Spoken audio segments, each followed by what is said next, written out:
Hello, I'm Sally Williams and welcome to the QFF Business Hour, where we discuss farm business issues.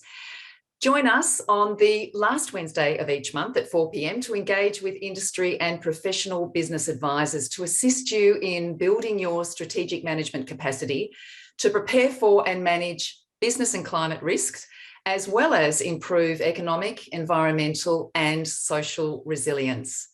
I wish to begin today's episode by acknowledging the traditional custodians of the lands, seas and waters throughout Australia and pay respects to elders past, present and future. This session is made possible through the Future Drought Fund Farm Business Resilience Program, a jointly funded program by the Australian Government and the Queensland Drought and Climate Adaptation Program. In this episode, we ask, what's top of your agenda, by exploring the more familiar risks faced by most primary producers, such as droughts and floods, and identify new risks that are arising. How do these risks affect the economic returns from agriculture, the livelihood of farmers, and in the long run, the capacity of farmers to invest and innovate? Now I would like to introduce our panellists. We have Mitchell Witt, Associate Director, Risk and Advisory Services, BDO. Hello, Mitch. Hi, Sally. Nice to see you all, and it's a pleasure to be contributing today. Oh, it's great to have you on board. We have Hugo Truss, President, Turf Queensland, and General Manager, Tinamba Turf. Hello, Hugo. Welcome aboard. And Belinda Frentz, Chair, Growcom and Production Manager, Coastal Hydroponics. Hi, Belinda. Good afternoon, Sally. Really nice to have you here. And finally, Kerry Battersby, Project Manager, Queensland Farmers Federation. Hello to you, Kerry. Hi, Sally. How is everyone today? It's good to be here. I think everyone's doing pretty well. We've got a lot to talk about, that's for sure. So I'll keep moving on. The presence of risk, as we all know, is inherent and significant in most farming businesses, and many key decisions made by farmers have the potential for factors outside of their direct control to have a negative impact on their business and future. And Kerry, we're going to kickstart with you, and I'd just like to give you a little introduction. Kerry Battersby is the Project Manager at Queensland Farmers Federation for the Farm and Business Resilience Program, and Kerry specialises in recovery, resilience and business continuity for farmers when confronted by drought and also natural disasters, and has worked on projects for the production nursery industry and managing QFF response to drought and the recent flood events in Queensland. So welcome, Kerry. I'd like to start with the first question, obviously, is what is the role of QFF in these events, and how can industry groups help farmers when they're impacted by risks arising from natural disasters? Well, Sally, thanks for the question. It's interesting with QFF. I don't know how many people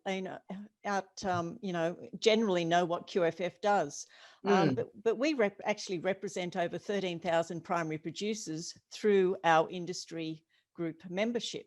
So that we're Queensland based, obviously. And so we've got a responsibility to a lot of primary producers when they're impacted by a natural disaster event, like the recent floods and also a prolonged drought period.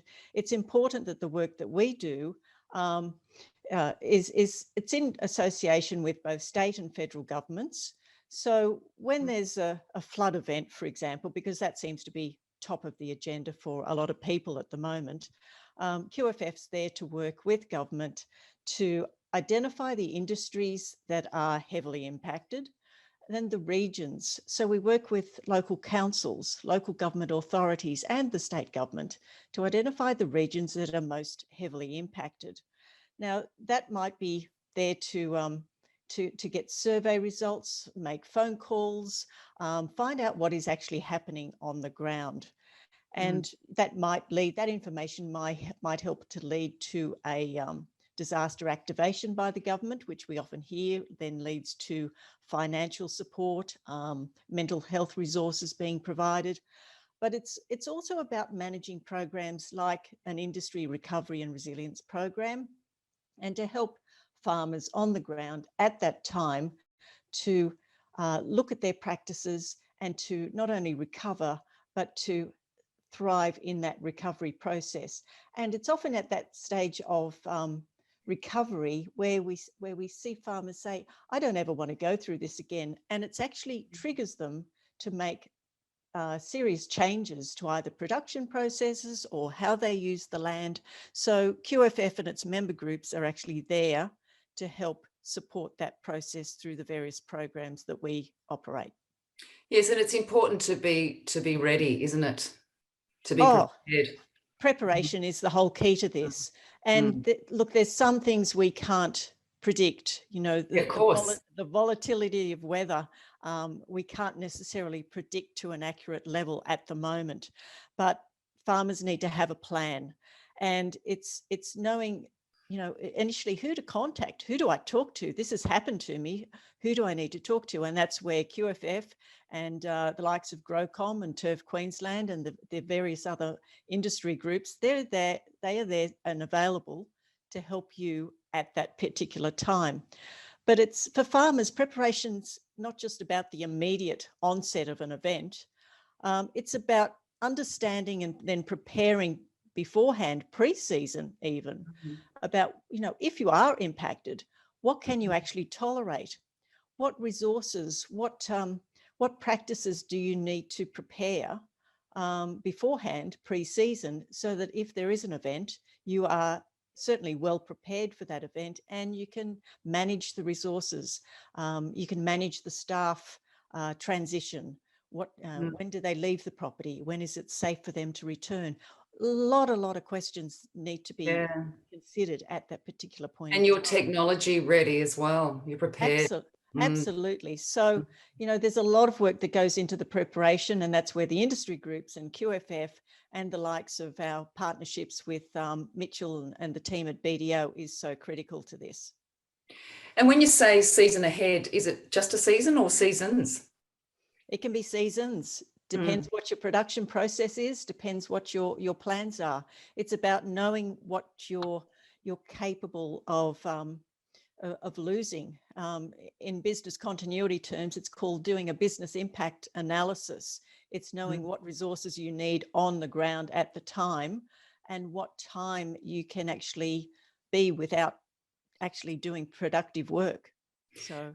And I guess your resilience program is just constantly evolving, because when you look at the last 3 years and the natural disasters we've had, you'd be going back to it and upgrading that all the time. Absolutely. So building in a written farm business plan that looks at these issues and includes a business impact assessment can really help producers when they are actually impacted. Yes. Well, thanks so much, Kerry. I'll move on to the rest of the panel now. I'd like to introduce all of them, Mitchell, Hugo and Belinda, but I'm going to first of all start with you, Mitch, and to identify and discuss the main risks for farmers. And I think our first question, well, I'll read the bio because not everybody knows exactly what you do. So if you don't mind, I'll introduce you formally. Thank you, Sally. Mitch is a risk, operational performance and assurance specialist at BDO and is focused on assisting his clients with their complex business problems. Mitch has worked as the engagement manager for Australian agriculture companies' outsourced internal audit services and led the risk management function for Bundaberg Regional Council. Well, Mitch, as I mentioned earlier, it's great to have you on board. I know you've been working with QFF on identifying priority risks that can impact farmers. What are the current risks and the threats that are identified for farmers at the moment? Yeah, thanks, Sally. Look, risk really isn't a new concept to this farming industry, and it's inherent in all of their existing practices. So it's great to come to an organisation and to an industry that understands risk. The obvious risk areas of climate, weather, and natural disasters are constantly and consistently being considered by the industry. However, recently we are seeing more of an increase of supply chain related risks, which obviously are becoming more elevated through the pandemic and the world conflicts that we're seeing at the moment. Similarly, workforce related risks are becoming more prevalent with skills shortages, lower unemployment that we've all seen bandied across the way in the political campaigns recently, and reduced migration as well. I also saw a stat the other day that caught my eye that said the average age of a farmer in the 1960s was 32. When now it's approaching 70, and obviously succession planning and succession management risk is becoming more of a focus in the industry. Mm-hmm. We've also seen increased biosecurity and regulatory requirements, workplace health and safety, etc., which obviously adds a whole lot of administrative burden and obligation onto the farmers and to the industry. And I think the final one I'd like to touch on is cybersecurity and technology redundancy. Primary producers and farmers are increasing and modernising their tech infrastructure, and obviously cybersecurity and redundancy is becoming more of a focus point. Okay, so you're working across all of those. I'd imagine a lot of those will be in the poll. I would imagine so as well. I might have put a few 2 cents into the poll questions, but yeah, that's definitely where it's stemming from. And well, as Kerry and I were saying, preparation is really important. Identifying and managing risks really early is key, isn't it? Yeah, definitely. I like to rephrase risk as opportunity. Risk has bad connotations with it, where opportunity doesn't. And I think the earlier you become aware of your risks, the sooner you can manage them and put systems, processes in place to help prepare and be set up to respond and recover quickly if they do materialize, and hopefully gain competitive advantage, but really maintain operations is the key. Yeah. So what did you say? Opportunity? Did you say opportunity rather than risk? Yeah. With risk becomes an opportunity. It's a rebrand that I like to sometimes put out there. Yeah, and I think emotionally, mentally, in every way, it's a much more positive, isn't it? Risk sounds very negative, but if you're looking at it from a different perspective, if you're prepared and ready, maybe it's not so risky. 100%, but it is difficult to put that out there with some of the challenges that the producers and farmers have seen over the recent times, but always in the industry. So it is a tough rebrand, but hopefully we can see the silver lining and transfer it into opportunities. Okay, well, we'll come back to obviously the poll questions when I refer to them a little bit later. You've touched on them there, but we'll elaborate and get really into them in depth a little bit later. But I really did want to bring our other panelists in because they're sitting there very patiently waiting there in the background very quietly. So I'm going to introduce Hugo and Belinda now. I'm going to firstly introduce Hugo Struss. Hugo is the General Manager for Tanamba Turf and Clifton Park Turf, and Hugo's been involved in the family business for most of his life, but has taken up an integral role for the business in the last 12 years. And in addition to his role as President of Turf Queensland, Hugo also holds director roles for Turf Australia and the Australian Queensland Aero Club. And Belinda Frentz is Chair of GrowCom, as I mentioned, and Production Manager of Coastal Hydroponics. And Belinda joined the family business, Coastal Hydroponics, becoming the Production Manager after working in its Quality Assurance Program. And Belinda has been the Queensland representative on the board of EnviroVeg and is the current Deputy Chair of AusVeg and Chair of GrowCom. Very busy lady, Belinda. Nice to have you both here. Now, I think what I might do now is first ask the question to both of you, and I might start with you, Hugo. What is top of your agenda? Because I know everyone listening will want to be hearing from you both. What's top of your agenda, Hugo? I've worked out the minute, by the way, so that's a good start. But look, we've got a lot of things on our agenda at the moment from Turf Queensland and also within our own companies as well. I think that the main ones for us is WHS and how that's changed. And I don't think that was mentioned before, but certainly the rules and the requirements for the employers and how they're becoming tighter and tighter. And there's not a lot of information out there for employers at the moment, but it's something that we're certainly doing, is seeking further advice and bettering our systems internally within our own company. Employment challenges, look, I think we're all aware of these. There's less option out there, and dare I say it, sometimes less quality as well as quantity, and less tenure in the role as well, which is really important. So that's obviously put us under some stress. through the industry and again within our own business. So it's bettering our systems on how we train, move new employees in, finding out what makes them tick individually and as a group, but also to making sure the roles, and what I found is that making sure those roles are rewarding for those employees. So finding strategies to be able to manage that. Supply chains were already brought up before. That's a dark and ugly beast. And I think there's still a lot of work to be done to manage that better. Input increases, again, power, fertilizer, chemicals, they're all major constraints within our industry. We have the biosecurity. Sorry. Short supply. Short supply, but also probably the cost. Yeah. So fertilizer is obviously a major one within most agricultural enterprises. So that to us in our own business, we're seeing double, and at Christmas time, we're seeing almost triple figures.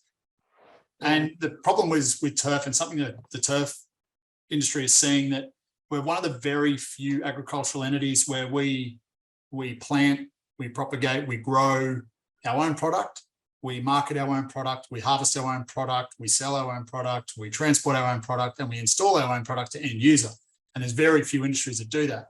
Now the issue is around that supplies us a lot of benefits. We've been able to set our own price, market the way that we want to have our products seen, but it also allows other players in the market to maybe undervalue the work that they do, and that can be damaging towards the price point. And that's certainly a challenge that we're seeing in our own industry at the moment. And obviously a major one for us, we're probably one of the only agricultural industries in the country that don't like the rain. We spend a lot of money on irrigation, and we control it to the nth degree within the turf industry.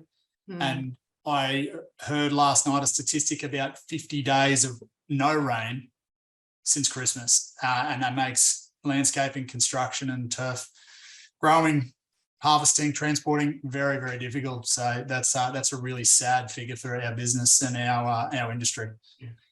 So that's sort of a bit of a sum of what's on our agenda as an industry and as a business. And some of the risks that you're facing at the moment are mainly the ones you've just covered. Well, I think that's a long list of, without going into the granular detail. There's certainly the risks that we're facing at the moment. And look, probably if you're talking about risks, I'm thinking it's more so about those input increases and understanding where they're going to begin and end. And with that, as I said, that risk with being able to set our own price as an individual business is certainly, it's a benefit, but it's also a big risk. And you were saying work health and safety, you're not getting that much information on that, were you saying? You're needing some assistance there. Yeah, there's a lot of advice out there for employees within roles and making sure that they're supported and they've got the knowledge. But I think that there's not a lot of information, and this might go across to the Fair Work rules as well, but there's not a lot of support for employers to put in best place practices for a fair and reasonable price. And I think that is something that I'd love to see a lot more of from government support. And that doesn't have to be industry specific at all. We all use very similar equipment, just in varying sizes. So I really would love to see more support around that, because it's certainly a risk. The government, that we're seeing tighter constraints on how we operate our business, and for the betterment of obviously the employees and the owners. But I think there needs to be more support around the framework that we need to work within for that. Okay.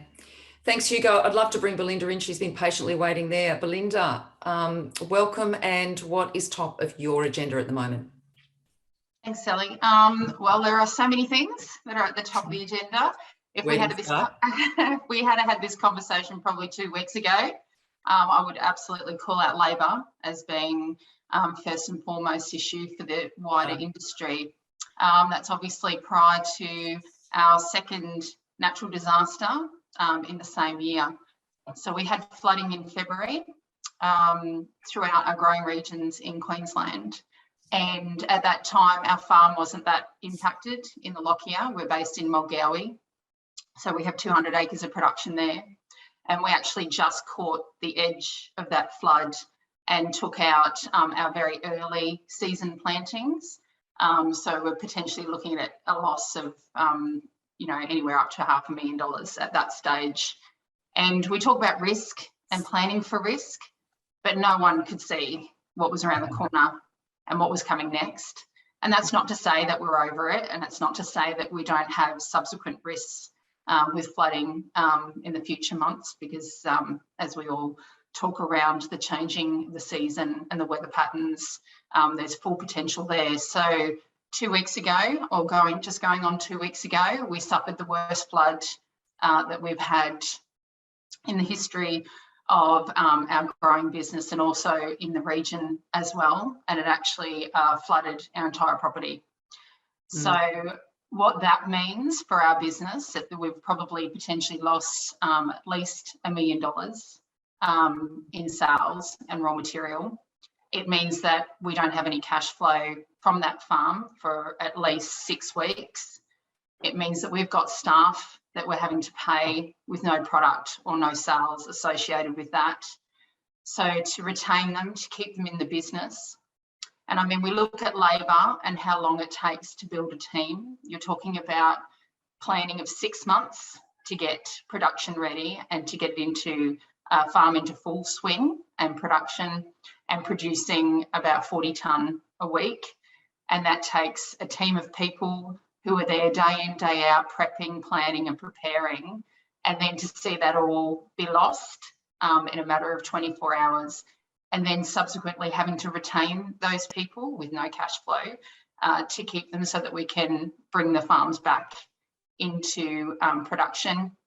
We're up to about day 10 now. We still don't have a planting in. So every day that we don't plant is another day that there's no product. So once we sort of start heading into two, 3 weeks of no production, that means there's going to be significant gaps in the future. So that means for consumers that potentially within 4 to 6 weeks, fresh produce is going to be in very short supply, because it's obviously hit the significant growing regions of the Lockyer and up through Bundaberg and right up the coast, which is where we rely on Queenslanders being the strong producers and suppliers throughout our winter period. So it has completely knocked us around. The biggest challenge there is obviously with cash flow, it's retaining our labour workforce.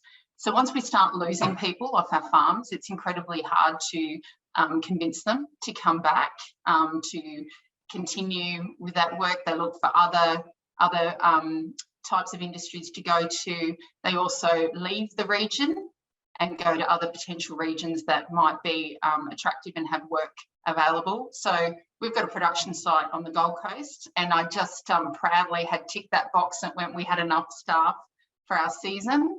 And then as a result, we've reduced our capacity by 50%, and I've had to reduce our staff numbers by such. And the biggest risk there is that we know things will turn around. Yes. Being the eternal optimist, we know that there's sunshine coming. Yes, we're going to face rain events. We can only hope that it's not as bad as what we've experienced. But we also need to rebuild that team so that when we do get into production, that we're ready to face those bigger volumes and to get back into the full swing of business. So it is a bit like a pendulum swinging at the moment. So that would be, I think, the greatest risk threat. Can't see the opportunities there at the moment. I wish I could, Mitchell, but unfortunately, you know, with drought often comes a flood. The opportunity from drought is the fact that you actually go and seek those production areas that are less impacted by drought, and you've got surface water irrigation options, or you're seeking out the water. But in this instance, we've flipped it on its head and we no longer want the water. So as one minister actually said to me, which way do you want it? And I said, well, I'm pretty sure we don't have any control over that. So, you know, we're facing a whole heap of challenges and risks that are very difficult to mitigate, especially the fact that we can't actually put levies or systems in place to protect our production land from the impact of natural disasters. So natural disasters first and foremost. Subsequently, labour's sitting up very close to that. I'm hearing from growers all across the country about products still being left in paddocks, not being able to harvest, picking and choosing what they're going to plant, how much production they're actually going to invest in the future, knowing full well, A, the price and the cost to harvest and plant that product is not viable. A lot of us are on set prices. We don't have the capacity to add our CPI increases to our production. Consumers struggle with the price increases in food. And it's just a reality. As Hugo said, input costs, fertilizers, diesel, transporting goods, you know, you've got to get smart. And we talk about risk, something like transport in terms of backloading and utilising every transport option that we've got. So growers are really smart and really, really savvy. And we know how to best use the resources that are around us. It's just sometimes these risks and threats to our business that we have no control over, which are the most challenging. And you're literally going minute by minute, aren't you?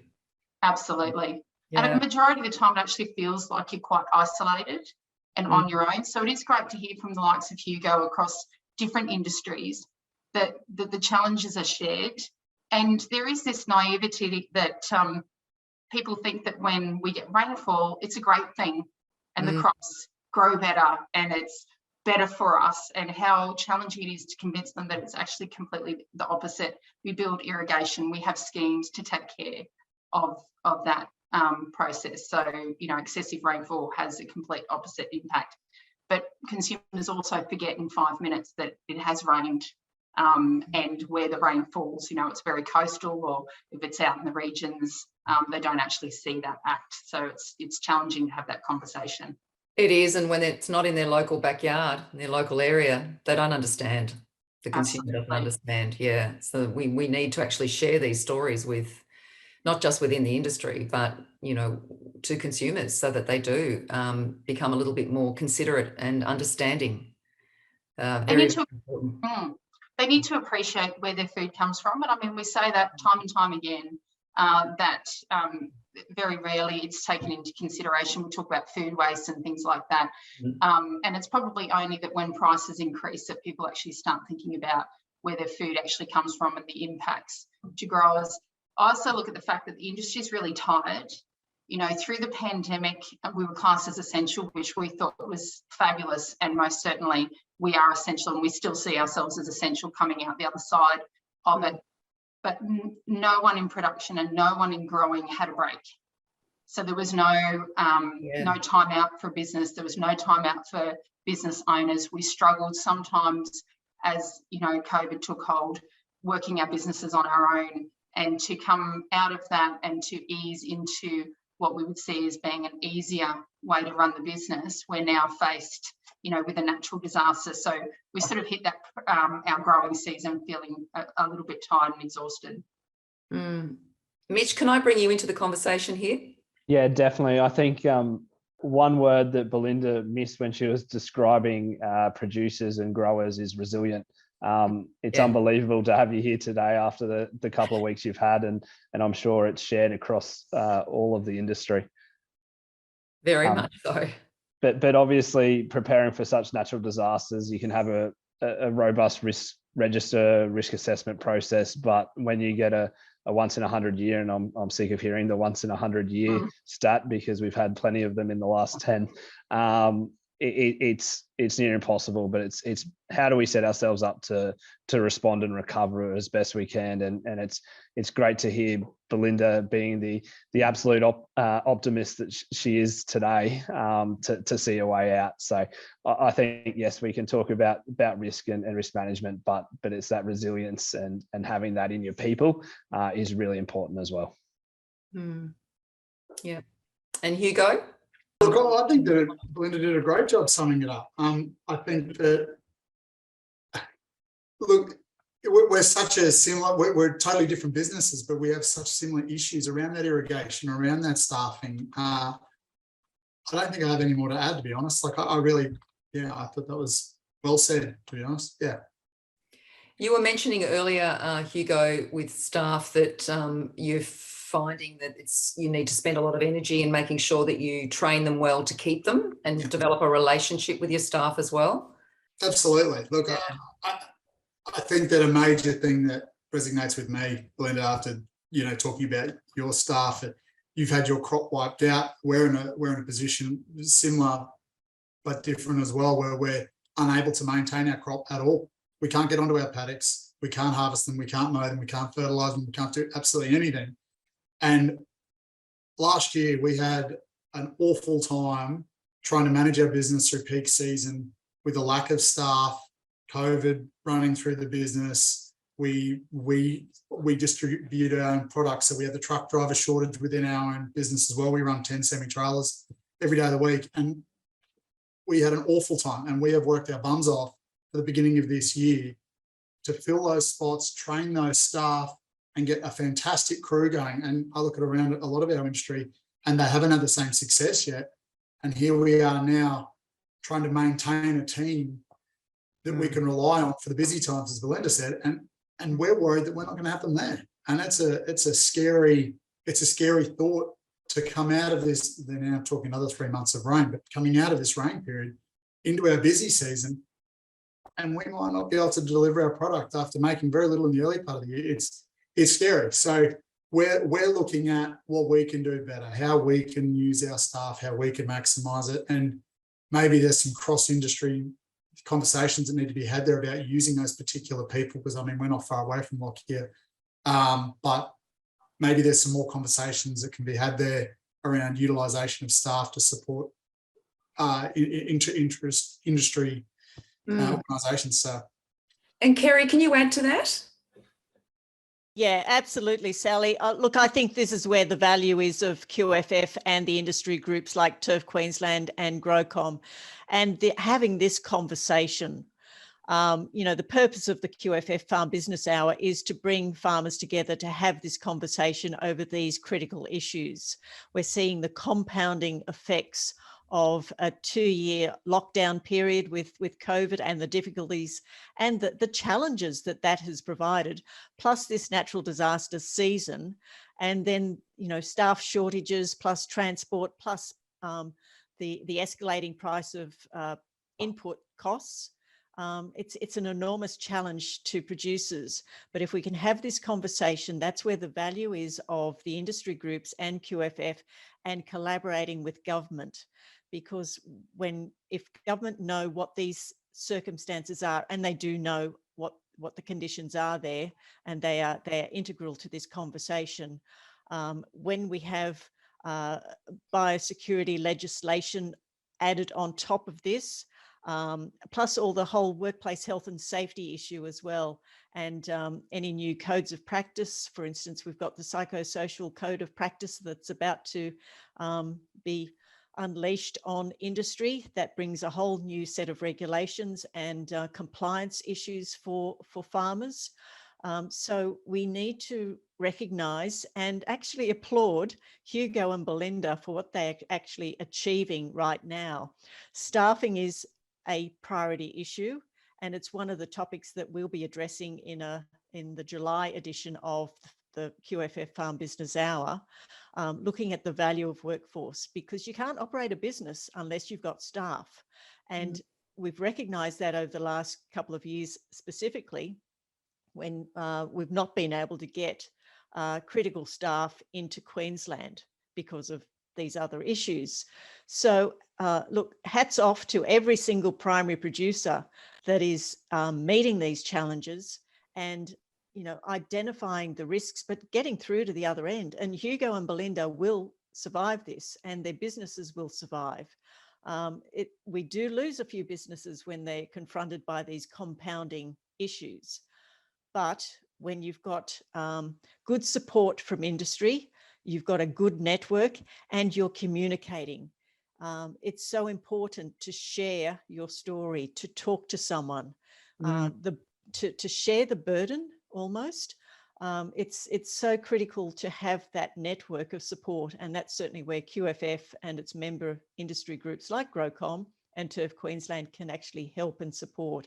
Just pick up the phone and talk to someone, because as we've seen already today, we've got commonalities across two diverse industries sharing the same type of burden. So we're not coming up with all the answers here today, No. but we're certainly identifying the issues that are critical to the industries right now. What about some of the smaller businesses, Kerry, that are really struggling, and that maybe only startups that have only been in existence for a couple of years, for example, or a few years? Yeah, absolutely. And probably Mitch has perhaps a little bit more experience in this, but this is where having a written business plan can assist you, having a clear understanding of what your vision is for the business. If you're a startup and you've been going for the last couple of years, you have a vision of where you want to be in 20, 30 years' time. Having that written down, and when you face these types of challenges and burdens, going back to that written vision and understanding what your intention is, what your goal is. Why are you in business? Why are you in agriculture? Being able to look at that vision, that can actually help support you. Yeah. And then, as I said, sharing that, talking to, advisors like Mitch, talking to Belinda, talking to Hugo, talking to us at QFF, finding out what the best practices are that your industry is participating in, and seeing how you can improve your practices and get through this. You will survive. It's just going to be a bit tough. And it's been really, really tough. Sorry, Mitch, go on. That's right. Just capturing that on paper, that business plan, also helps getting an avenue to funds and finance through banks more quickly in tough times. It also gives you that purpose of what are we working towards? Where are my gaps? Where do I need to form partnerships, whether it is with advisors or other parts of the business or the sector, to really collaborate and achieve those outcomes we're looking for. It's when the money's there, how do we invest it to build resilience? And then in tough times, what can we trim and learn from to best set ourselves up to sustain operations as best we can in those tough times. Unfortunately, it's inherent to the industry that we're talking to today that there's cycles of good times and bad times, and droughts and floods.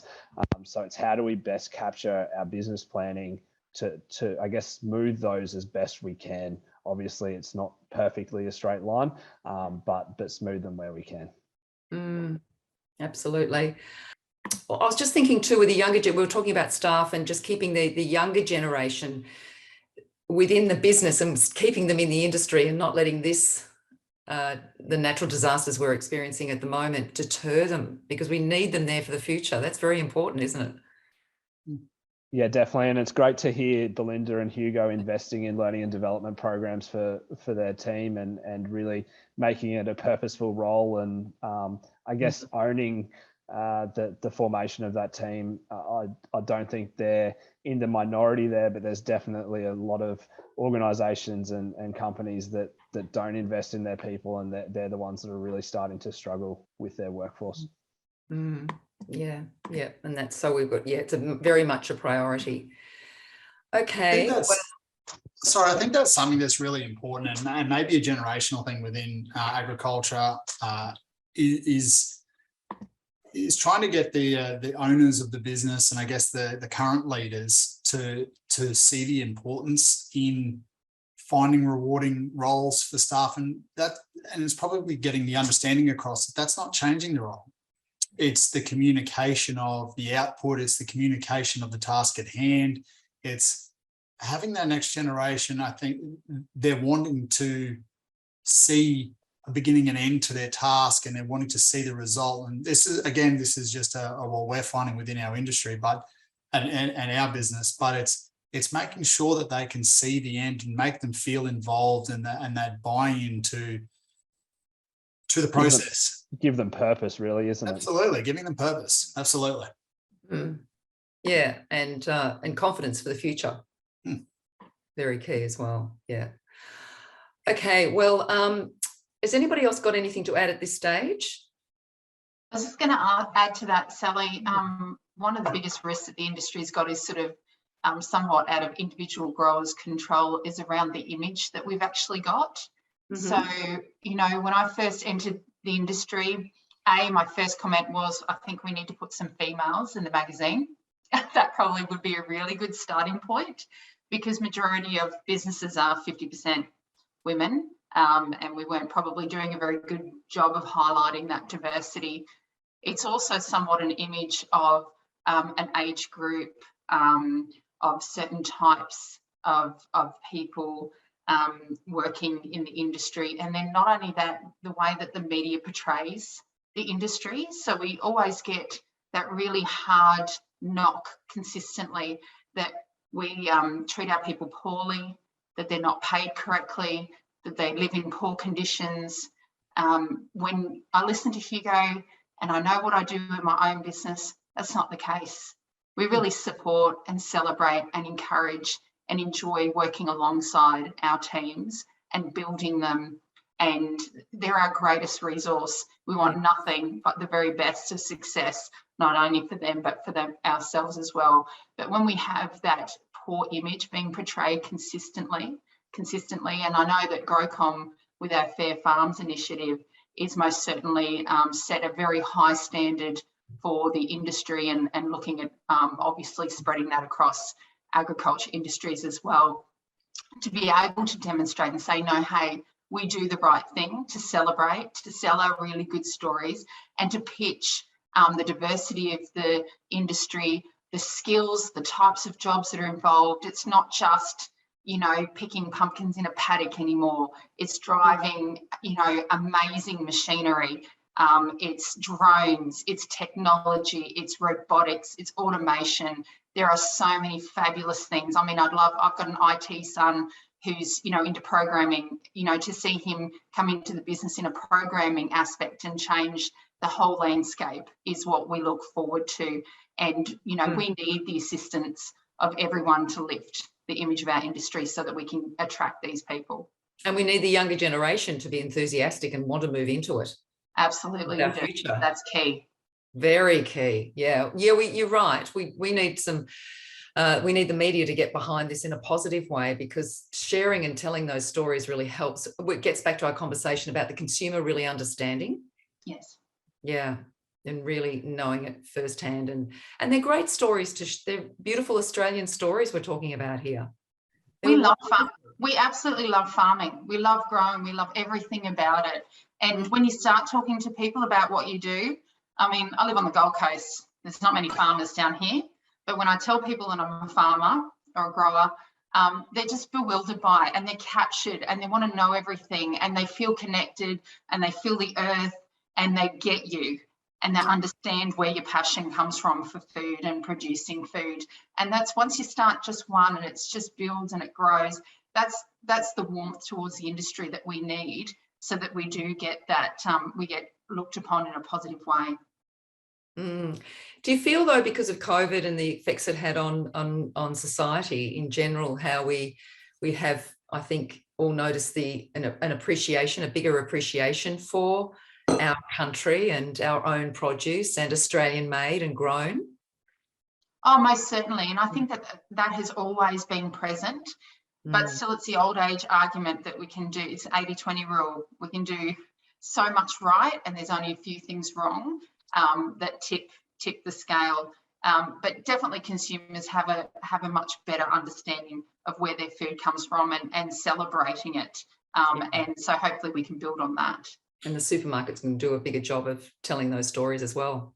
Absolutely. Fantastic. Okay, well, we're going to move now to the poll, which I mentioned, and thank you to everybody who's watching that have joined in and participated and taken part of the poll, because this is the first time we've run it, and it's great, and it's based on your responses, where I'm going to list through the responses, but we've really touched on them all here now anyway. Natural disasters, 43%, supply chain, 29%, workforce issues, 29% as well. Biosecurity also about 29%. No one's really responded to technology and redundancy issues here in the poll at all. So that's interesting to hear. Mitch, have you got something you'd like to add to that? I think just it highlights the broad-ranging risks and agenda items that this sector and industry faces day in, day out. Even in a non-COVID world and non-disrupted with world conflicts, supply chain is still an issue. It's just obviously become a bit heightened recently. Natural disasters are obviously there quite regularly with droughts and floods. Workforce is probably the one that's evolved a little bit more recently, but that's something that is in focus. Biosecurity and other regulatory requirements, I think in 12 to 24 months, we'll probably see that right up the other end of being the highest priority because of the amount of regulation that's coming to the sector and I guess the requirements and expectations of owners and business leaders to oblige to those and comply with them is really important. Technology and redundancy risk does surprise me somewhat. However, obviously there's been some quite significant events in the last 2 years that are really driving the agenda, and natural disasters, supply chain, workforce, biosecurity, they're all driving influences where I think technology and redundancy risk will be there for a longer period of time and will evolve again. But definitely we're seeing the results of the current environment post those significant events. And what about, though, we're covering the majority here, the main ones, but what about some hidden ones that you can see might that we haven't discussed today, Mitch? Yes, some ones that have come across our scope and desk lately has been business acumen or having those smaller entities or smaller organizations really struggling with understanding the business side of their business. They're great farmers, great producers. They're great at taking a plant or an item to plate. However, having a bit of a gap in their business acumen. So getting some strategies around getting the right partners around them, collaborative involvement across the industry, those types of initiatives we're seeing a push towards. And it's probably that one thing, we go to a barbecue and we go, how about this rain? How about this drought? How about, I can't get any fertilizer? But no one goes, oh, what's your interest rate? What are you struggling to get finance? It's something that for some reason in Australia, we probably don't talk about together. So we're starting to see people acknowledge that there is a bit of a gap in that space and trying to get the right partners and advisors around them. And you'd be across this as well, Kerry, fairly regularly, I'd imagine. Yeah, absolutely. And that's why we work with BDO and professional advisors to not only bring about, financial literacy for producers because they love what they do, but, everyone's got a weakness. And it's time as well. It's time. Absolutely. But what's interesting about that survey and the responses is that, so in some of these surveys and polls, we see that there's probably one response that's quite popular and gets 80% of the vote.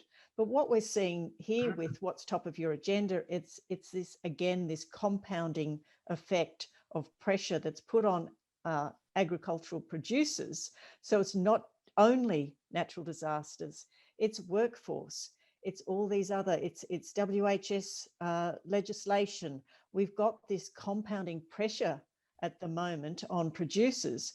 And so that poll is very telling in terms of what we've been talking about today, and just showing that the complexity of response that producers have to come up with. It's not just one thing. We might have just had a flood, but it's so much more complex than all of that. Those items that came through on that survey also are probably the hardest risk to manage and mitigate. And that's probably why we're seeing a lot of people resonate with them, is because the solution or the possible solutions to addressing those risks are not as clear as a technology one where we go, okay, we've got limited power supply, let's make sure we've got redundancy there, or let's use drones to expedite how quickly we can review our plantation or crops.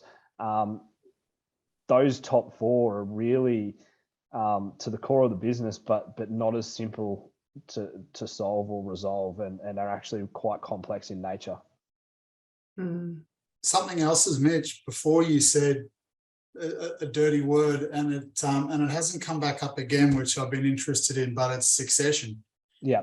No one's touched on that again, and I notice it's not on our list, but it's it's a scary one. There's a lot of issues around succession. There's a lot of risk around succession. And I think I read a stat, and I don't know how right or wrong this is, but 70% of succession conversation and succession plans fail, which is a seriously scary number. So 70 families, 70 out of 100 families fall apart, and that asset base that's there to support them and has probably supported them for generations is no longer there. And what does that look like? And the ones that do get through often take years and years and years to do so. The emotional burden and stress on the people involved is huge, and it prevents the growth of the company or the business while we're going through that process. Absolutely. Yeah, so you're sort of stationary, stagnant. Yeah, not progressing. Belinda, did you want to add anything before we get to our final tips? Just that I completely agree with Mitchell around the upskilling. I'm actually a teacher by trade, so professional development is actually my thing. I'm not afraid of learning consistently, but one thing I did benefit from as a grower is I went and did a negotiation course that AusVeg put growers through Horde Innovation funding, and it was just fabulous. Being able to sit in a room as we're negotiating with our buyers in some of the big retailers, and actually knowing some of the tactics around negotiation. I mean, the fellow who ran it took us out for dinner and negotiated the bill down, just to prove the fact that you should never accept full price on everything, and you should be negotiating everything and just making us comfortable and learning the different types and styles. So there's things that growers can actually do if they're not comfortable with it, to go and seek out some professional development to improve those skills. It's not necessarily about bringing someone into your business to do it for you. I'm not a great fan of consultancy or finding an expert. You know your business inside and out, and you just better than anyone. Yeah, so you just need to recognise those skills are a little bit weak, or you need some guidances and find some training around that. That's fantastic. What about you, Hugo? Have you been doing that kind of training as well on the side? Or Look, I would love for some negotiation training, particularly at the moment when we talked about that dirty word before, succession. But we're actually going through something similar that Horde Innovation again have supported our industry around, which is lean leaders. And I think it's the Katani rule, which is continuous improvement, the Japanese model.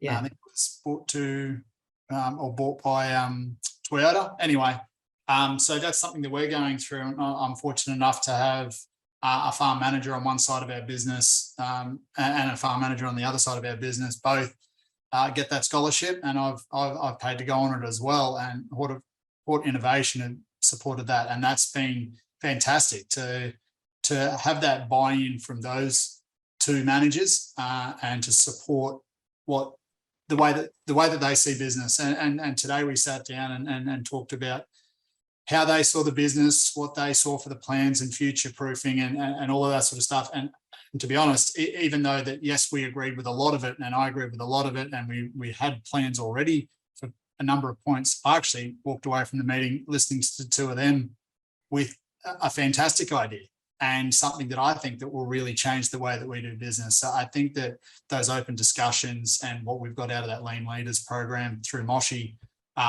is going to be really beneficial for our business. So again, that's Horde Innovation supporting that.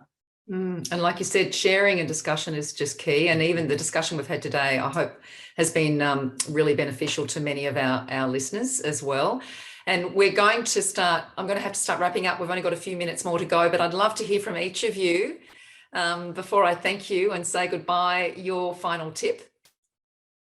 Can I start with you, Belinda? Sure, thanks, Sally. I'd just like to say that my top tip is to prepare for the unexpected and be creative about it. We see such influences like Uber and Uber Eats and Deliveroo and all of these home cooked meals and those sorts of things. We just need to start looking at the way we do things differently. Okay, fantastic. And Hugo? My top tip is not my top tip. It's actually from the CEO of the Karen Group, Nigel Karen. And something that he always says is your thoughts create your future. I think that that's really important, and particularly in agriculture when there can be a lot of negative points. Oh, it's drought, it's rain, it's whatever. You know, there's always something to complain about. And I think that that's really important. And a big part of our business is talking about those things in a positive way. That goes in with staff, a lot of things. And that's a little bit why we wear the shirts that we wear with the mental health and being able to talk about these things. So anyway, the thoughts create your future. And that's always something that's stuck by me. Yeah. Okay. That's a wonderful one too. And that's right across the board as well, having an optimistic attitude and being positive. And mental health, we haven't really discussed that much today at all, but that'll be another discussion another time, I'm sure. But very, very important. And Mitch, your top tip? I think act early, act smart. Don't be afraid of innovation and change. Obviously, these are quite complex risks that we're dealing with. So, yeah, don't be afraid to try things, fail quickly, and learn from them, and make your business more resilient into the future. Mm-hmm. And finally, Kerry. Yeah, I think just 3 quick words: talk to someone. So Okay. that can be GrowCom, that can be Turf Queensland, it can be your own industry group, but share your burden, share your story. Let us know what your situation is right now, and just talk to someone. Yeah, great. They're all wonderful tips, and thank you all so much. And on that, if anyone does have any questions that you have for the panel, and we obviously haven't been able to get to them today because their conversation went more to the poll, so we hopefully certainly addressed many of them through that conversation alone. But if you have any questions that we haven't got to, then please do feel free to send them through, and our panel hopefully will be able to get back to you when they've got a minute to address that. And I'm sure Mitch and Kerry are there too to help with any questions you may have. Thanks again to our panel: Mitch Witt, Associate Director, Risk and Advisory Services, BDO; Hugo Truss, President, Turf Queensland and General Manager, Tinamba Turf; Belinda France, Chair, GrowCom and Production Manager, Coastal Hydroponics; and also Kerry Battersby has been with us again, which is lovely. Kerry, Project Manager, Queensland Farmers Federation. Thank you for your time, because I know it's very valuable, but we really appreciate everything that you've shared today. And I think one thing we've definitely taken out from this is to communicate and share and speak and tell your stories, and it really helps in so many ways. Not only educational and supportive, but it also just makes you realise you're not alone, which is key, going through what we're all going through at the moment, or many of you are anyway. So I'd like to wrap by saying this session is made possible through the Future Drought Fund Farm Business Resilience Program. And our next QFF Business Hour is on Wednesday, the 22nd of June at 4 p.m. We'd love you to join us. We'll be talking with Cotton Australia and their producers about how they are managing their priority risks and planning to improve their farm business. I'm Sally Williams, looking forward to seeing you next month for our next QFF Business Hour. Take care. See you then.